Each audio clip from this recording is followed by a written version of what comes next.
Hello friends, तो आज के इस वीडियो में हम क्लास 10 का एमसीक्यू के क्वेश्चन सॉल्व करेंगे। इससे पहले वाली वीडियो में हम लोगों ने 15 तक पार्ट 1 पार्ट 2 करके हम लोगों ने 15 तक क्वेश्चन सॉल्व कर लिए थे। तो इस वीडियो में हम 16 से शुरू करेंगे। तो जिन्होंने भी पहली वाली वीडियो नहीं देखी है वो ऊपर आई बटन शो हो रही होगी, उस पर क्लिक करके देख सकते हैं, या फिर नीचे डिस्क्रिप्शन में आपको लिंक मिल जाएगी, आप वहाँ से देख सकते हैं।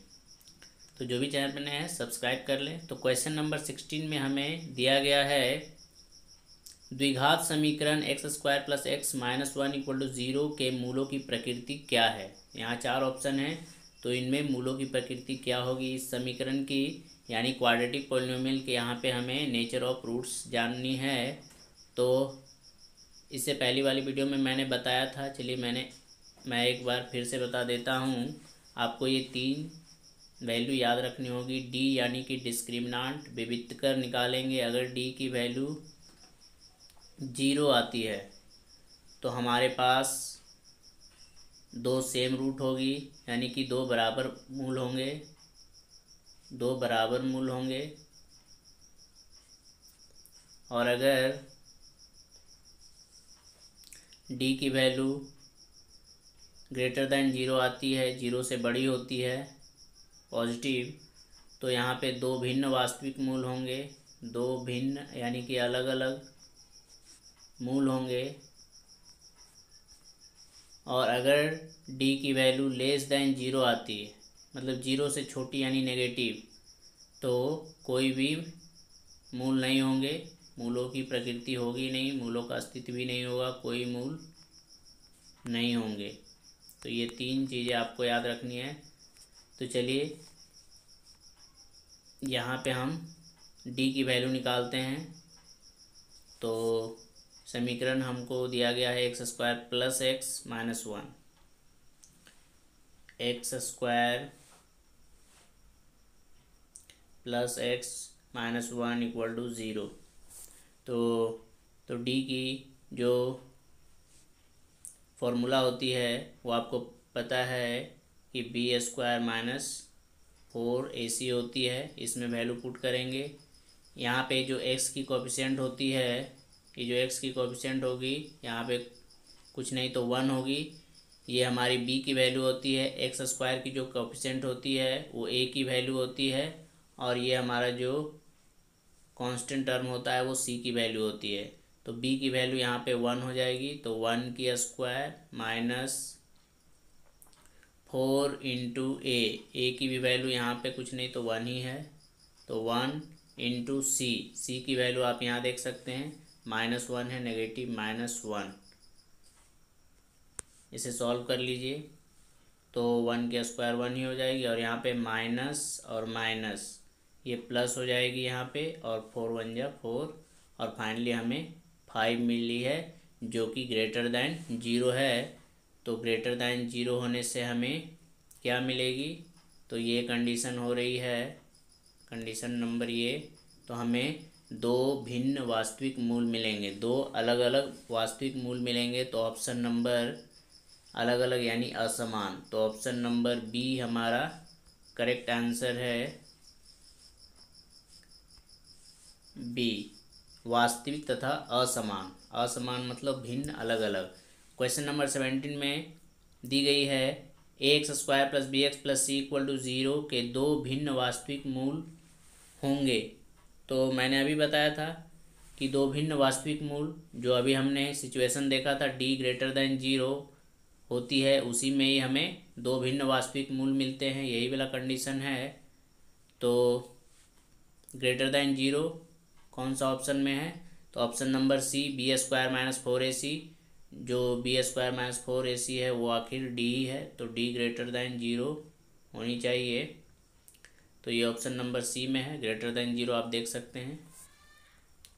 क्वेश्चन नंबर 18 में दी गई है द्विघात समीकरण x square minus x plus 3 equal to 0 का विविक्तर क्या होगा। विविक्तर मैंने बताया डिस्क्रिमिनांट, यानी डी की वैल्यू हमें इसमें निकालनी है।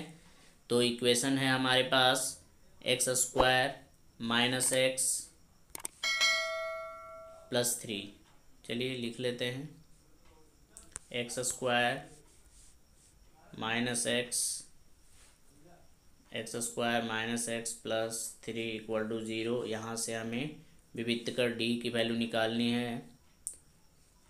X square minus x plus 3 सही है।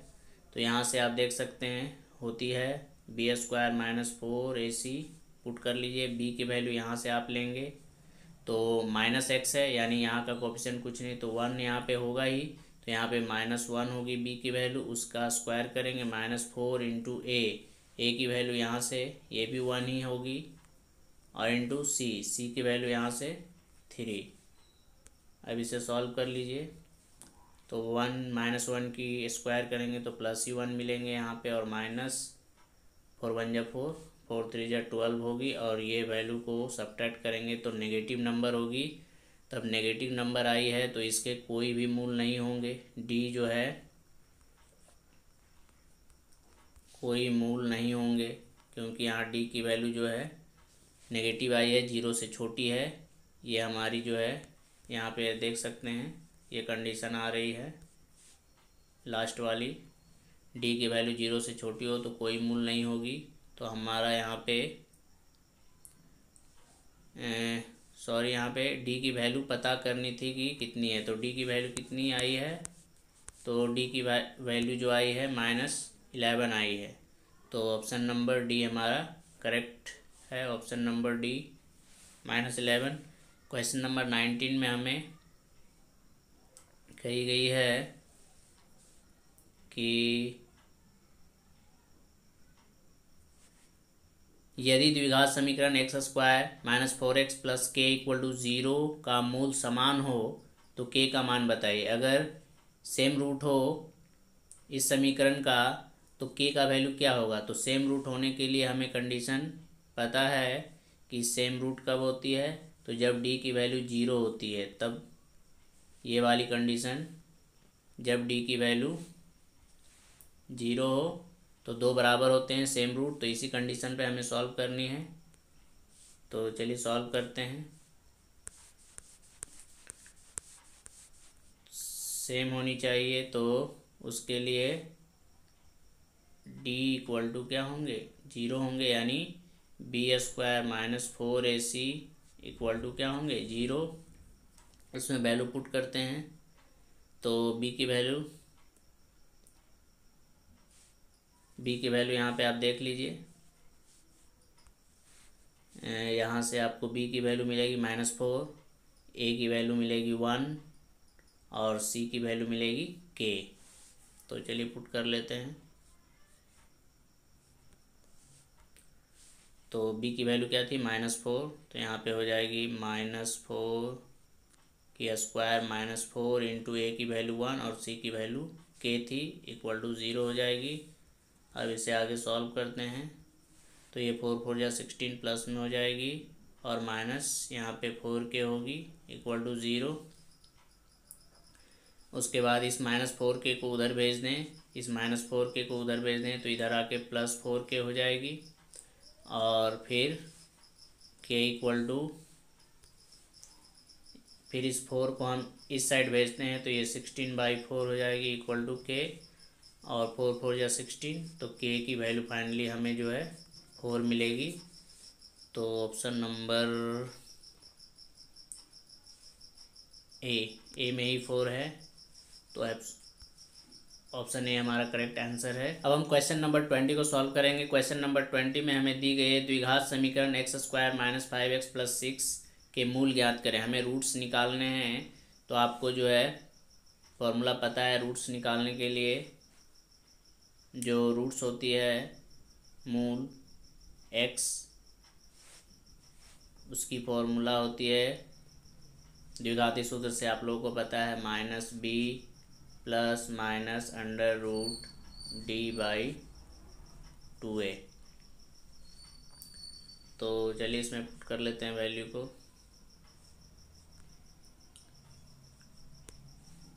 तो -b, तो b की वैल्यू यहाँ पे देखेंगे, b की वैल्यू -5 है। b की वैल्यू आप यहाँ से देख लीजिए, ये -5 है। उसके बाद a की वैल्यू 1 है और c की वैल्यू 6 है। याद रखना -5 है बी की वैल्यू, सी की वैल्यू 6 है और 1 है। अब हम पुट कर लेते हैं वैल्यू को, तो माइनस और बी की वैल्यू खुद माइनस थी और plus minus under root D, D की वैल्यू क्या होती है b² माइनस 4ac होती है और डिवाइडेड बाय 2 इंटू ए की वैल्यू 1 थी। फिर से एक बार वैल्यू पुट करनी होगी हमें, तो ये +5 हो जाएगी, फिर plus minus under root D, D के अंदर देखते हैं कितना होता है b², तो -5 की स्क्वायर माइनस 4 इंटू ए की वैल्यू 1 थी, सी की वैल्यू 6 थी, तो ये हो जाएगी और डिवाइडेड बाई 2 × 2।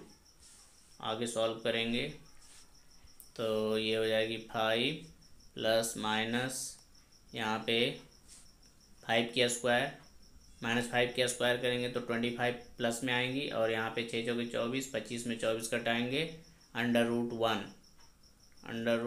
वन और अगर पूरा लिखना है आपको तो पूरा ही लिख लीजिए। यहाँ पे 25 होंगे और यहाँ पे 24 आएगी और डिवाइडेड बाई 2, फिर आगे हो जाएगी 5 plus minus under root 1 divided by 2। अब यहाँ से प्लस और माइनस दोनों को अलग अलग कर लेंगे तो हो जाएगी 5 एक प्लस के साथ और रूट 1 का जो वैल्यू होगा वो 1 ही होता है, तो एक प्लस के साथ ये होगी और दूसरी 5 माइनस रूट 1 का वैल्यू तो 1 ही होगी, डिवाइडेड बाई 2। दोनों तरफ सॉल्व करेंगे तो ये हो जाएगी 6/2 और ये हो जाएगी 4/2। ये 3 टाइम्स में कटेगी, ये 2 टाइम्स में कटेगी, तो x की जो फाइनल वैल्यू आएगी वो एक 3 होगी और एक 2 होगी। तो इसके जो मूल होंगे वो 3 भी हो सकते हैं और 2 भी हो सकते हैं। देखते हैं ऑप्शन में क्या दिया है, 2 3, ऑप्शन नंबर बी में हमें दी गई है 2 3, ऑप्शन बी करेक्ट आंसर है। 21 नंबर में हमें दिया गया निम्नलिखित में से कौन एपी है, कौन एपी हमें चेक करना है। तो जो सेम डिफरेंस के साथ आगे बढ़ रही होगी वैल्यू वही हमारी एपी में होगी। सारा जगह का डिफरेंस जो कॉमन डिफरेंस होता है सार्वंतर, वो अगर बराबर होंगे तो वही एपी में होंगे। तो पर ऑप्शन नंबर 1 को चेक करते हैं तो 2 से 4 हो गई, 2 बढ़ी, फिर 4 से 4 बढ़ गई तब 8 हुई, और फिर 8 से 16 यानी फिर 8 बढ़ गई। तो शुरू में 2 बढ़ी है, फिर अचानक से 4 बढ़ी है, फिर अचानक से 8 बढ़ गई है, तो ये एपी में तो नहीं होगी।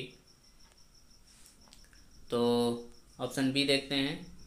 ऑप्शन बी में हमें 1 से 3, 3 से 5, 5 से 7 यानी 2 बढ़ रही है, और बाकी 5 से 25, तीसरा नंबर में देखेंगे 5 से 25 यानी कि 20 बढ़ी है, फिर 25 से डायरेक्ट 125, ये तो बहुत ज़्यादा मल्टीप्लाई हो रहा है, ये भी एपी में नहीं है। तो ऑप्शन बी हमारा करेक्ट आंसर है। यहाँ 2 का डिफरेंस है, यही एपी में है। क्वेश्चन नंबर 22 में एक एपी दी गई है, 2 7 12 से चल रही है, 5 5 का डिफरेंस है, इसका 10वां पद क्या है, 10 नंबर का पद हमें निकालना है। क्वेश्चन नंबर 22 को सॉल्व करते हैं।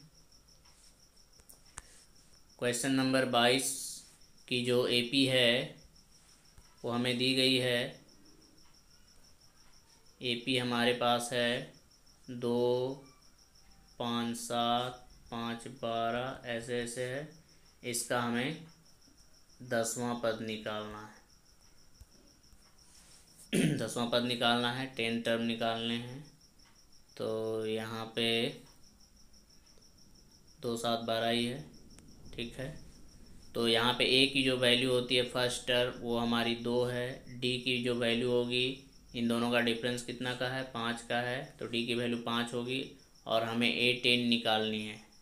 तो A10 इक्वल टू फॉर्मूला हो जाएगी A प्लस n-1, तो 10 - 1 इंटू डी, इसमें वैल्यू पुट कर लेंगे, यही हमारा 10वां पद होगा, टर्म होगा। ए की वैल्यू कितनी थी, तो 2 थी, और यहाँ इन दोनों को सब्ट्रैक्ट 9 इंटू और डी की वैल्यू 5 थी, तो फाइनली 2 प्लस 9 5 जब 45 और दोनों ऐड होके 47 होगी। तो 47 ऑप्शन नंबर 47 ऑप्शन सी हमारा करेक्ट आंसर है। क्वेश्चन नंबर 23 में हमें दी गई 2 अंकों वाली कितनी संख्याएं 3 से विभाजित है। तो 2 अंकों वाली संख्याएं निकालनी है जो कि 3 से विभाजित होनी चाहिए। तो हमें पता है कि 2 अंकों वाली संख्याओं की जो शुरुआत होती है वो 10 से होती है और 99 पे ख़त्म होती है। तो इन्हीं संख्याओं के बीच हमें ऐसी संख्या निकालनी है जो कि 3 से विभाजित हो। जो पहली संख्या होगी ईपी बना लेते हैं हम लोग। तो पहली संख्या जो होगी 11 तो नहीं होगी, 12 होगी, फिर इसमें 3 ऐड करेंगे 15 18 ये सभी होगी, और लास्ट 99 होगी क्योंकि 99 3 से डिविजिबल है, कटती है। तो ये हमारी एपी होगी। यहाँ पे ए की वैल्यू 12 और डी डिफरेंस जो है 3 की डिफरेंस है, और यहाँ ए एन की जो वैल्यू होगी लास्ट टर्म लास्ट अंतिम पद वो 99 होगी। तो हमें ए एन इक्वल टू ये फॉर्मूला पता है, A plus N minus 1 into D होती है। इसमें वैल्यू पुट कर लेंगे। तो इसकी वैल्यू 99, ए की वैल्यू 12, एन की वैल्यू हमें निकालनी थी और डी की वैल्यू 3। उसके बाद इसको सॉल्व करेंगे तो 12 इधर आके माइनस होगी 99 के साथ, और फिर ये जो 3 मल्टीप्लाई में ये डिवाइड हो जाएगी, और इधर हमारे पास n-1 बचेगी। तो इन दोनों को घटाएंगे तो हमें 87 बचेगी बाई 3, तो n-1 3 से ये कट जाएगी, 3 2 या 6 एंड 3 9 या 27। फिर इस -1 को उधर भेज देंगे तो n की जो वैल्यू होगी 29 प्लस 1 इक्वल टू n, यानी n इक्वल टू 30। तो 30 ऐसी संख्याएं होंगी जो 3 से विभाजित होगी। तो ऑप्शन नंबर बी हमारा करेक्ट आंसर है। क्वेश्चन नंबर 24 में 0 से 50 के बीच विषम संख्याओं का योग हमें निकालना है, सम निकालना है। विषम संख्या 0 से 50 के बीच, तो चलिए निकालते हैं।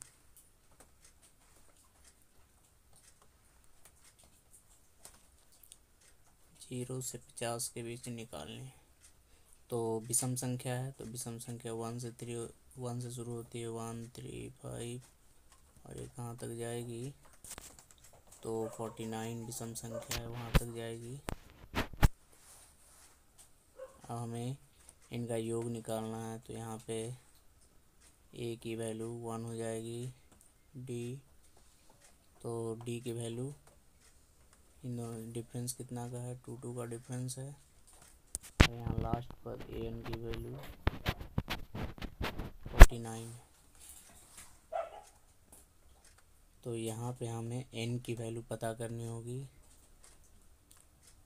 तो n की वैल्यू निकाल लेते हैं। हमारे पास a n की वैल्यू है, तो n इक्वल टू होती है a plus n-1 into D. अब ऐसे भी 0 से 50 के बीच आधी संख्या सम होगी, आधी संख्या विषम होगी, तो 25 सम होगी 25 विषम होगी। यहाँ से भी n की वैल्यू 25 ही आएगी, पुट कर लीजिए। एन की वैल्यू 49, ए की value 1 plus n-1 into D, D की वैल्यू 2। तो यहाँ पे हो जाएगी 49, ये 1 इधर आके माइनस होगी और ये 2 इधर डिवाइड होगी, इक्वल टू n-1 तो ये 48/2 होगी, और ये -1 इधर आके +1, तो ये कितना बार में 24 बार में डिवाइड होगी। तो फाइनली n की वैल्यू 25 ही आई है। 24 और 1 25 होगी, आधी संख्या विषम आधी संख्या सम होगी। अब हमें इसका योग निकालना है, तो Sn का फॉर्मूला हमें पता है। Sn इक्वल टू होती है n/2 into first term plus last term. ये फॉर्मूला हम यूज करेंगे। n की वैल्यू आई है 25, तो S25 equal to 25/2 into first term 1 था और लास्ट टर्म 49,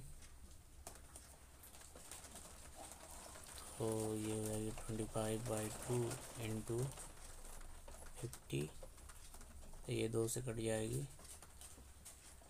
और फाइनली हमें 25 इंटू 25 625, ये हमारा आंसर है। 625 ऑप्शन नंबर सी हमारा करेक्ट आंसर है। 25 में सभी वृत्त होते हैं। सभी वृत्त क्या होंगे? सर्वांगसम नहीं हो सकते हैं, समरूप होते हैं, क्योंकि सभी वृत्त जो होते हैं उनका जो साइज़ है सभी एक बराबर तो नहीं हो सकता है। कोई बड़े होंगे, कोई छोटे होंगे। इस तरह से तो ये सभी समरूप हो सकते हैं, सिमिलर हो सकते हैं, लेकिन सर्वांगसम नहीं हो सकते। तो इसका ऑप्शन बी करेक्ट आंसर है।